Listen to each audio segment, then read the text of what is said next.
बिस्मिल्लाहिर्रहमानिर्रहीम। अस्सलाम वालेकुम। वज़ारत सेहत ने कहा है कि कोरोना वायरस के नए केसेस की तादाद ज़्यादा तसल्ली बख्श है। सूरत हाल मामूली की जानिब जा रही है। दुनिया भर में कोरोना केसेस रिकॉर्ड पर आ रहे हैं, ताहम हर मुआशरे में वैक्सीन लगवाने वालों की तादाद बढ़ रही है। आदाद व शुमार से पता चलता है कि सूरत हाल ज़्यादा महफूज और पहले के मुकाबले में ज़्यादा बेहतर है।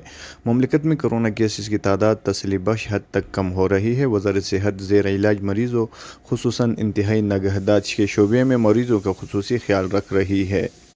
अहम बात यह है कि माशरे में वैक्सीन लगवाने वालों की दायरा मुसलसल बढ़ रहा है। जो लोग वैक्सीन से दूसरी खुराक ले चुके हो और उन्हें 3 से 6 माह तक का अरसा गुजर चुका हो, वो बूस्टर डोज ले सकते हैं। ये सहूलत 16 बरस और इससे ज़्यादा उम्र के तमाम अफराद के लिए है। कोरोना वायरस में मुब्तला अफराद भी सेहतियाबी के बाद बूस्टर डोज ले सकते हैं। मुमलिकत में कोरोना की वैक्सीन के 56 मिलियन से ज़्यादा खुराकें दी जा चुकी है।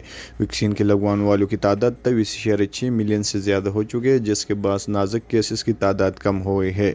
वज़ारत बल्दियाती के तर्जुमान सैफुल सलीम ने कहा है कि वज़ारत तिजारती इदारों बाज़ारों में वायरस से बचाव के लिए मुकर्रर तदाबीर पर अमल दरामद करा रही है। मुतल्लिक़ इदारे ताउन कर रहे हैं। तमाम सरकारी इदारों को शराकत से सेहत अहदाफ हासिल हो रहे हैं। उन्होंने कहा कि म्यूनिसिपली और बल्दियाती कौंसिलें 1 अक्टूबर से 29 जनवरी 2022 तक बाज़ारों को और तिजारती मराकज़ में 5,28,479 तफ्तीशी दौरे कर चुके हैं।